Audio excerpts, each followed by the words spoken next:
gaduh ni sampai macam tu. Jadi bila dia semakin ditekan oleh orang kampung dia, kawan-kawan dia pasal anak perempuan dia tadi, jadi dia ambil keputusan untuk dia balik rumah dan dia nak bunuh anak tadi.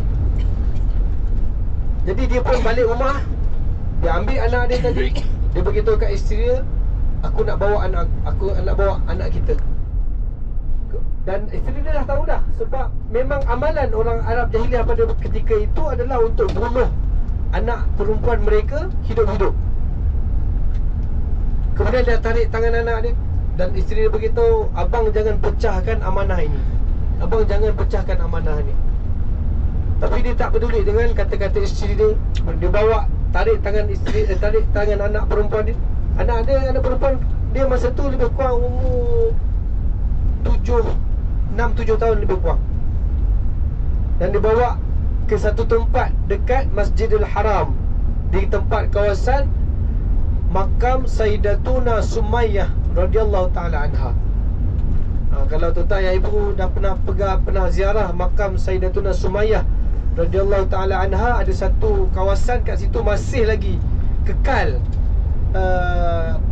makam Sayyidatuna Sumayyah radhiyallahu taala. Biasa kita dengar lagu Sumayyah kan? Biasa pernah dengar lagu Sumayyah. Sumayyah, kau dibunuh di dunia sementara. Lebih kurang macam tu lah. Tak sedap kan? Saya tak pandai nyanyi. Okey, dekat perkumpulan tu, kalau tuan-tuan dan ibu perasan, kalau kita nak pergi ke Hotel Anjum, dekat extension Masjidil Haram yang belah belakang sana, ada satu kawasan tu masih lagi kekal makam Sayyidatuna Sumayyah. Actually kat situ adalah makam-makam penduduk-penduduk Mekah zaman-zaman dulu. Kawasan tu ada kawasan tanah perkuburan. Dan dekat situ lah orang-orang jahiliah Quraisy zaman tu, dia bunuh dan tanam anak mereka hidup-hidup kat situ. Jadi dia bawa anak dia tadi ke kawasan tu. Kemudian dia cerita detail dekat Rasulullah. Kemudian dia korek tanah tadi, dikorek sedikit demi sedikit. Jadi bila dia letih kejap, dia duduk. Anak dia tadi yang tadi main dekat tepi tu, bila dia nampak ayah dia tadi tengah duduk letih berpeluh, dia ceritalah. Anak dia datang, kemudian ambil kain lapkan pula peluh ayah dia tadi. Anak ni tak tahu apa tuan-tuan yang mulia, kan, ayah-ayah, ibu-ibu. Dan bila dah selesai korek habis, maka dia letakkan anak tadi kat bawah, dan dia kambus sedikit demi sedikit. Dan bila mana tanah tadi dah sampai dekat kaki, sampai kat lutut, sampai dekat pinggang, anak dia dah start menangis. Dia start panggil ayah. Sampailah tanah tadi sampai dekat badan, perut, dada, hinggalah sampai tutup kepala anak dia tadi. Dia cerita detail, dia tengok anak tadi, dan suara anak dia tadi dah hilang, dah tak dengar dah. Jadi macam tu keadaan jahiliah, teruknya umat kaum Quraisy jahiliah di kota Mekah pada ketika itu. Sampai kan ada riwayat, tuan-tuan dan ibu-ibu, pada ketika tentera Rom nak takluki tanah Arab, tentera Rom cancel, tak jadi untuk takluk tanah Arab, dengan alasan bahawa kalaulah mereka takluk Arab jahiliah pada ketika itu, mereka takut perangai orang jahiliah ni berjangkit dengan orang-orang Rom. Sampai macam tu tuan-tuan dan ibu. Nak beritahu betapa teruknya, betapa jahilnya penduduk Arab jahiliah di kota Mekah pada masa tu. Ada riwayat pula bagi tahu, bila mereka berjudi, satu orang wanita lalu di depan mereka, maka dia akan bertaruh anak apakah, bayi jantina, bayi apakah yang ada dalam kandungan wanita yang mengandung tadi. Jadi satu orang yang cakap mungkin laki dan mungkin perempuan, dan satu orang akan bangun dan bercakap, okey, aku akan check, aku akan pastikan sama ada ia laki atau perempuan. Maka dia akan pergi dekat wanita mengandung tadi, ambil pisau dan toreh perut perempuan yang mengandung tadi, tuan-tuan dan ibu. Sampai macam tu. Tak ada tamadun, tak ada peraturan dan sebagainya. Dan pada ketika itulah Nabi SAW dalam keadaan bila digelar Al-Amin, Allah Subhanahu Wa Taala letakkan satu sifat pada Nabi ni, dah risau dah kan. Walaupun belum jadi Nabi, belum diangkat menjadi Nabi, Nabi dah risau dah dalam keadaan umat dia masa tu. Dia tengok teruknya orang-orang Quraisy ni zaman ni, sampai macam ni keadaan dia. Dan zaman tu belum Islam lah, belum ada Islam. Tapi amalan-amalan nenek moyang mereka mengamalkan agama-agama yang terdahulu. Dan di tanah Arab ni Nabi Ibrahim lah dan juga Nabi Ismail. Jadi bila Nabi SAW tengok teruk sangat orang-orang Quraisy ni, itulah Nabi ambil keputusan untuk lepak dekat ataupun berhalwat di Gua Hira. Di Gua Hira ni macam Haji Zam beritahu semalam kan, Nabi fikir macam mana nak bantu umat dia, macam mana nak tolong orang Quraisy ni supaya yelah teruk sangat.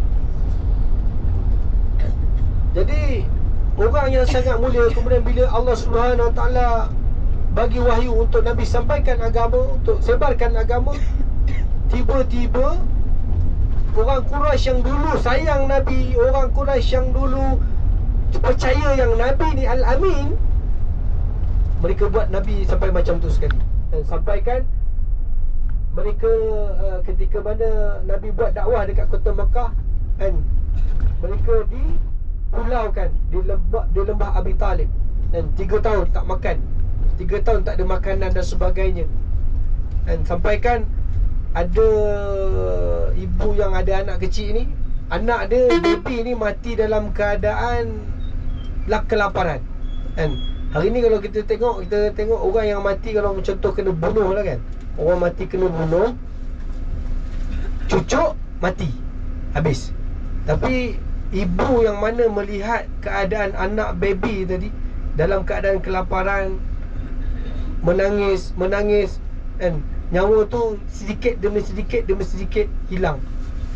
Dan bukan satu orang, 2 yang dapat keadaan macam tu, ramai. Sebab apa? Sebab agama je tuan-tuan dan ibu. Sebab untuk mereka bantu Nabi SAW sebarkan agama dekat kota Mekah. Dia banyak lagi lah dekat sirah-sirah yang ada dekat kota Mekah ni sebenarnya. Dan kalau kita ingat balik ataupun kita selusuri balik, kita hayati balik betul-betul, maka kita pasti akan hargai agama yang Nabi SAW dan para sahabat sebarkan untuk kita hari ni dapat agama.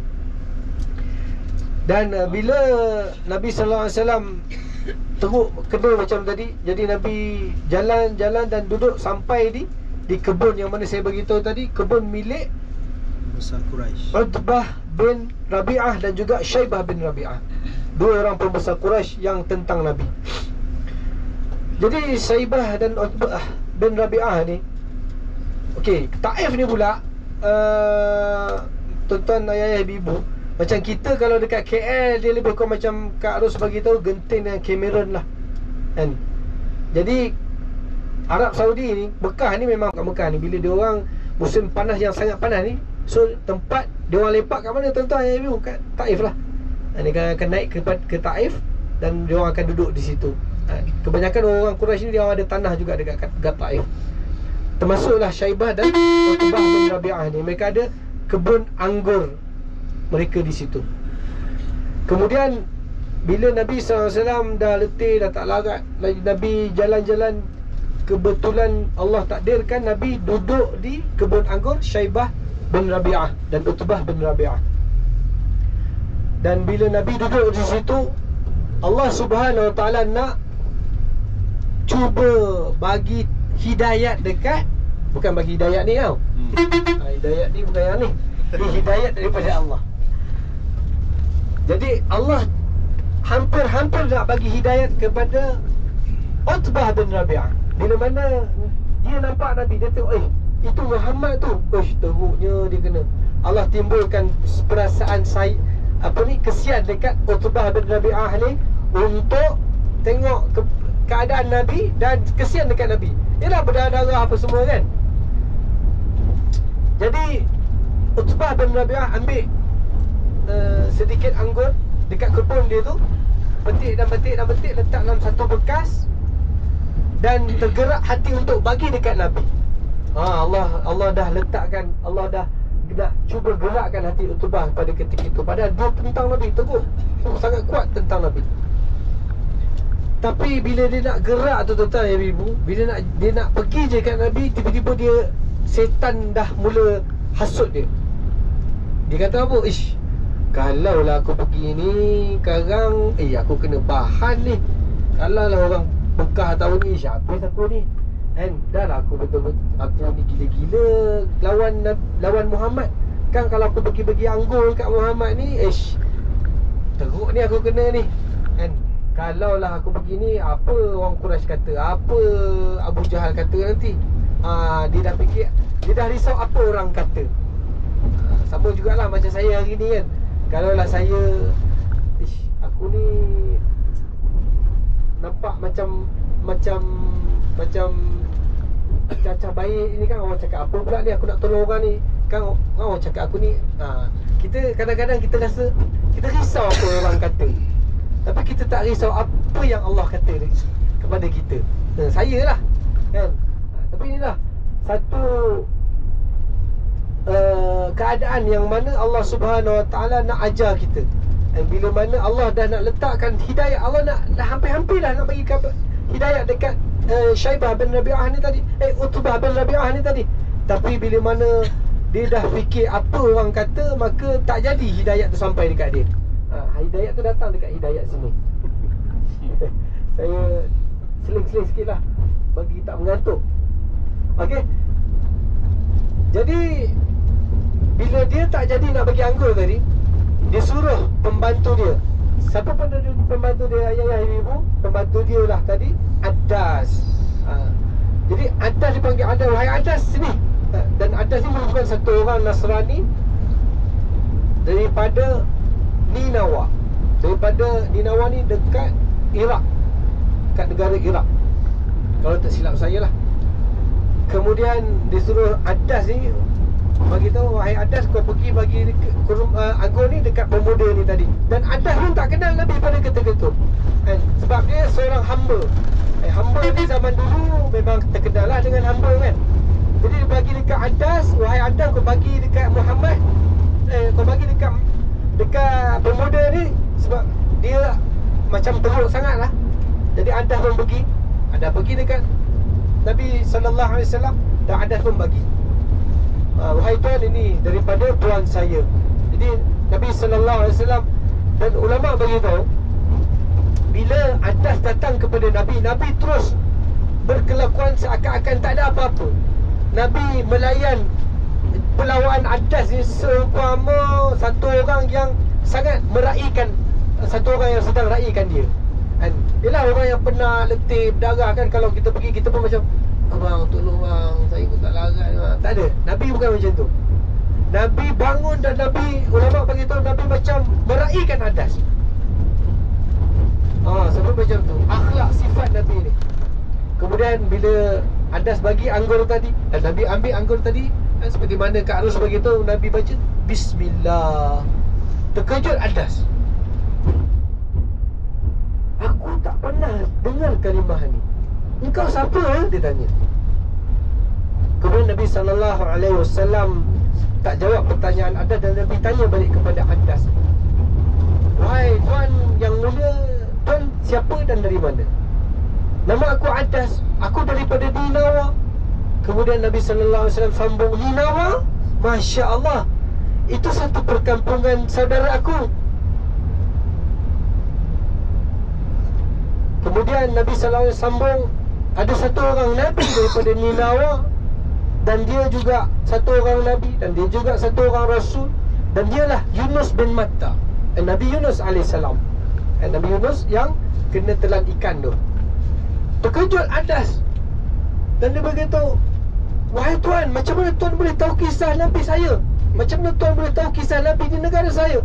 Macam mana tuan boleh tahu kisah Nabi Yunus bin Matta ini? Sebab orang-orang yang tahu pasal Yunus bin Matta ini pasti Nabi, dia beritahu. Dan Nabi SAW pun beritahu, wahai Adas, sesungguhnya Yunus merupakan saudara aku. Yunus juga seorang Nabi, dan ketahuilah akulah Muhammad dan akulah Nabi zaman ini. Dan ketika itu jugalah Adas ucap la ilaha illallah, syahadu an la ilaha illallah wa syahadu anna Muhammadar Rasulullah. Ini akhlak Nabi sallallahu alaihi wasallam.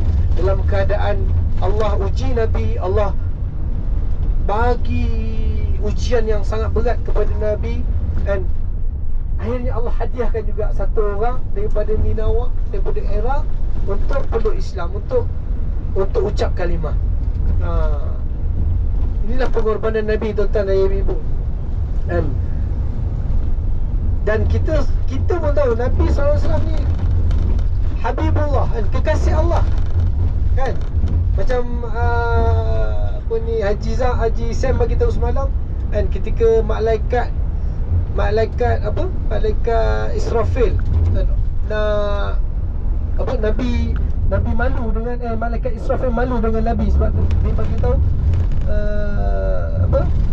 Nabi SAW bagi malaikat Israfil bagi tahu, kau ni kekasih Allah, aku ni hanya hamba Allah. Malaikat pun tahu bahawa Nabi SAW ni merupakan seorang kekasih Allah. Tapi macam mana satu orang kekasih ni, satu orang kekasih yang disusahkan oleh Allah Subhanahu Wa Taala. Sebab apa, tuan-tuan ya ibu? Sebab Allah nak bagi tahu kita semua, dan Nabi SAW nak tunjukkan dekat kita semua bahawa harga agama yang hari ni kita dapat bukanlah datang dengan kesenangan, bukanlah datang dengan mudah, bukanlah datang dengan sangat dengan sekali di hujung jari, tak, tuan-tuan dan ibu.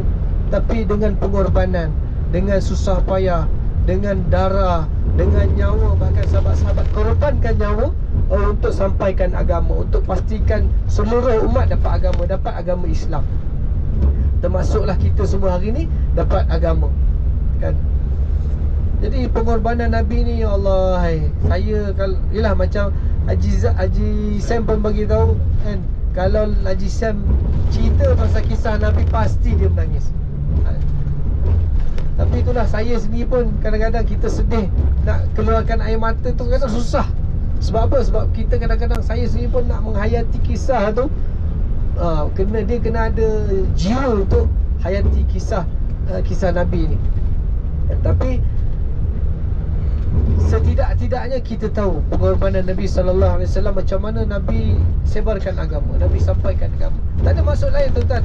Ayah ibu, ulama kita beritahu Nabi sallallahu alaihi wasallam tak risau apa keadaan umat kita, apa keadaan umat dia pada hari ni. Nabi tak risau keadaan umat dia bila mana tak ada makan. Nabi tak risau. Nabi tak risau keadaan umat dia bila kalau tak ada kerja. Nabi tak risau. Nabi tak risau dalam keadaan apa masa depan sekolah, mana anak kita dapat kerja apa, dapat beasiswa ke tak, dapat PTPTN ke tak dapat, dan sebagainya, perkara-perkara umat. Nabi tak risau.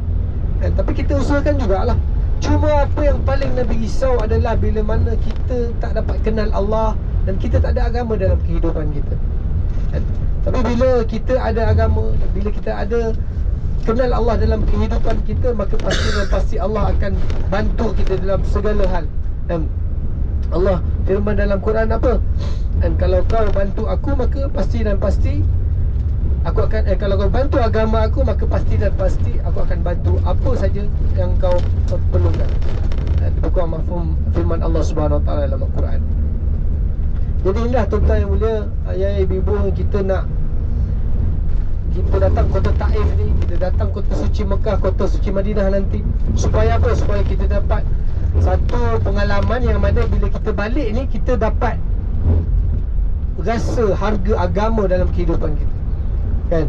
Saya sendirilah. Sebab tu bila ada trip yang mana saya rasa saya boleh pergi tu, saya cepat-cepat buat keputusan untuk pergi. Sebab apa? Sebab bila kita datang sini, dia akan dia akan dapat rasa satu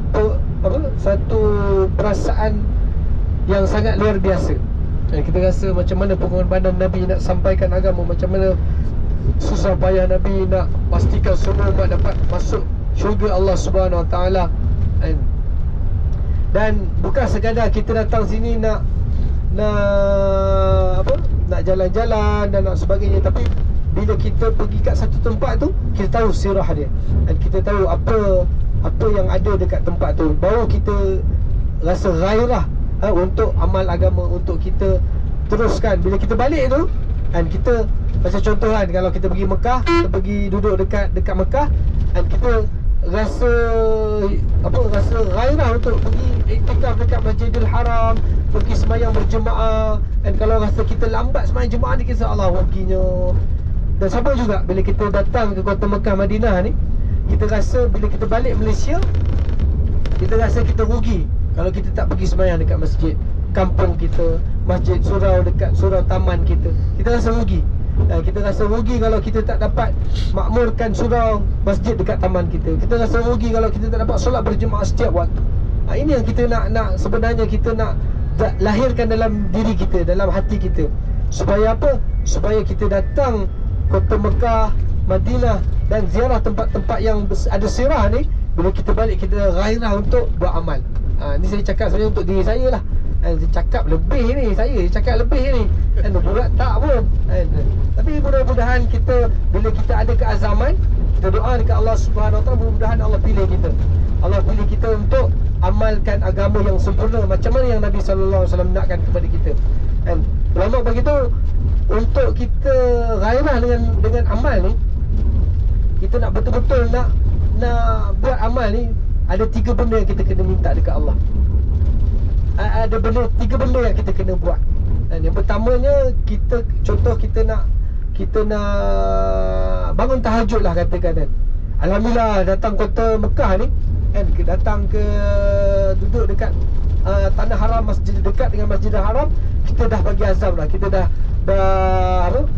set dah dalam diri kita, insya-Allah ni aku ni pukul 2 ni nak bangun tahajud ni, duduk i'tikaf dekat Masjidil Haram. Jadi yang pertamanya ulama bagi tahu, kalau kita dah ada keinginan untuk buat sesuatu yang sukakan Allah, yang pertamanya kita kena ada keinginan.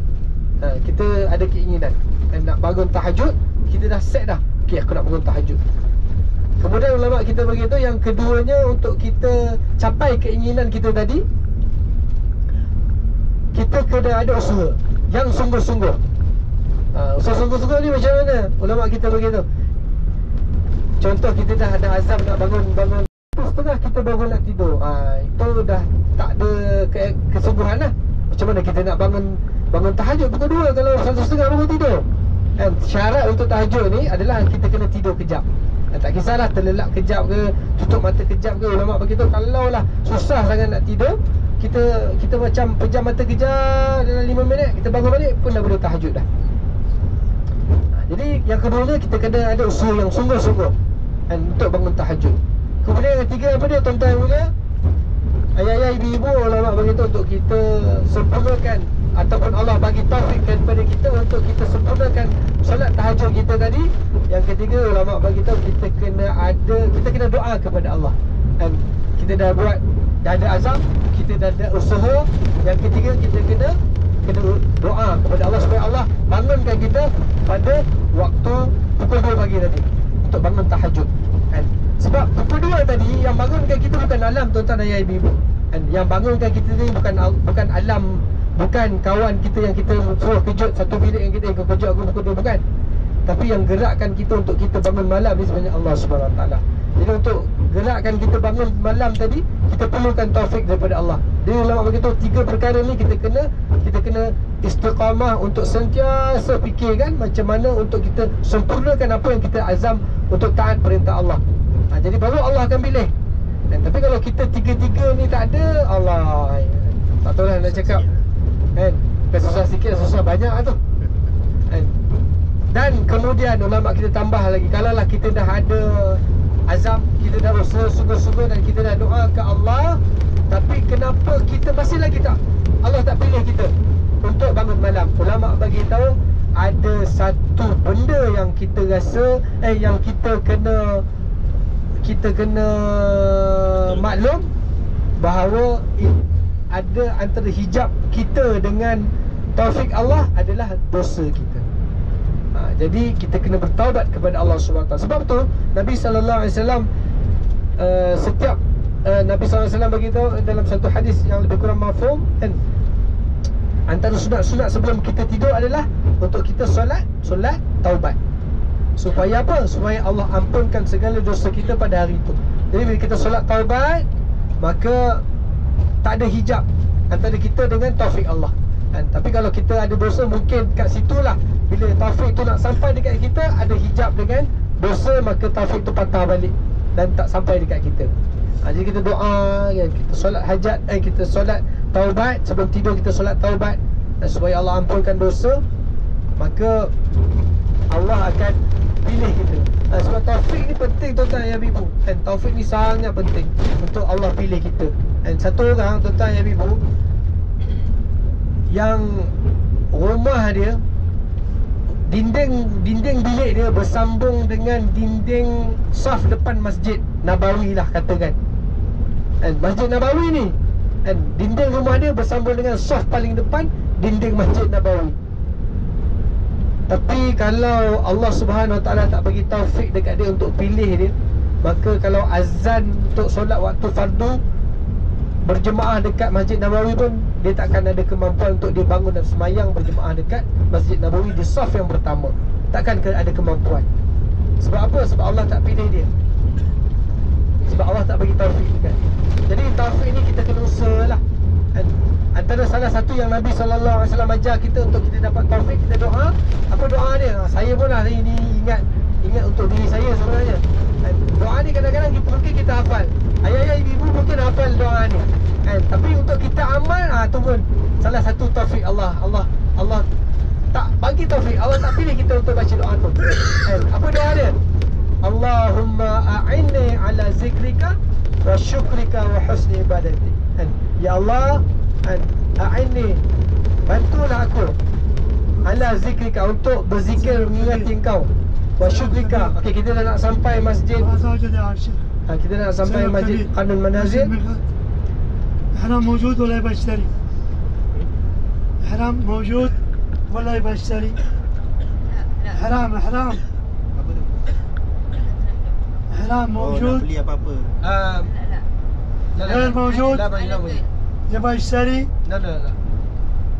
Oh, dia nak belum sampai lagi. Saya ingat dah sampai. Oh, ni yang belah kanan ni ada kedai-kedai kan. Ayo. عارف طيب ساعة زمان أنا كذا. Ayo. Jadi doa ni sangat penting lah. Doa untuk kita minta taufik. A'inni, bantu aku untuk mengingati engkau. Oh, lupa. Dia orang ni, kalau bila dia tanya macam tu, kalau dia singgah dia dapat tips. Driver bus ni dapat tips daripada orang kedai. Itu yang dia tanya tu. Jadi kalau dia berhenti untuk kita beli barang kat situ, dia akan dapat tips lah sedikit. Untuk tu Qanun Manazil depan sana. Kita nak sampai dah. Tu Masjid Qanun Manazil. Okay, saya sambung sikit lagi. Jadi kita minta untuk ala zikrika, untuk mengingati engkau, wa syukrika, untuk bersyukur kepada engkau, wa husni ibadah, dan memperelok ibadah aku. Jadi ini doa untuk kita minta taufik kepada Allah. Dan penting supaya Allah pilih kita, sentiasa pilih kita untuk buat kebaikan. Dan amal-amalan kita ni tuan-tuan dan ibu, kita pergi semayang, kita boleh semayang jemaah dekat surau, masjid, taman kita, kampung kita dan Masjid Haram ni, bukan sebab asbab kita punya keupayaan tuan-tuan dan ibu. Dan Allah pilih kita untuk pergi umrah ni tuan-tuan dan ibu, bukan sebab kita ada duit tuan-tuan dan ibu. And asbab je kita ada duit ni, and bukan sebab kita sihat untuk pergi umrah ni, tak tuan-tuan dan ibu, tapi atas taufik dan pilihan Allah. Kan? Ramai lagi tuan-tuan dan ibu yang ada duit, yang kaya raya, tapi Allah SWT tak pilih. Tapi Allah SWT pilih kita, kan? Pilih ayah, ibu, tuan-tuan, saya dan kawan-kawan yang lain untuk buat umrah. خلص من الحديث هذا ميقات ينزل 20 دقيقة سوق إحرام في هنا؟ صلي الظهر والعصر في هنا؟ وجه الميقات. Ayo. هذا ميقات. Bis هناك ما في. Parking hina. هناك جوا ممنوع. باص سيارة كبير كله هنا باركينج. Ayo. Okey, dia nak parking kat sini, jadi kita kena jalan lah sikit ke sana. Jadi insyaAllah apa yang baik mungkin yang baik daripada saya, daripada Allah, yang tak baik daripada saya, yang baik datang daripada Allah Subhanahu Wa Taala. Dan saya mohon maaf lah kalau ada salah silap. Mungkin apa yang saya kongsikan tadi mungkin ada yang salah ke, boleh tegur lah. Saya pun tak pandai.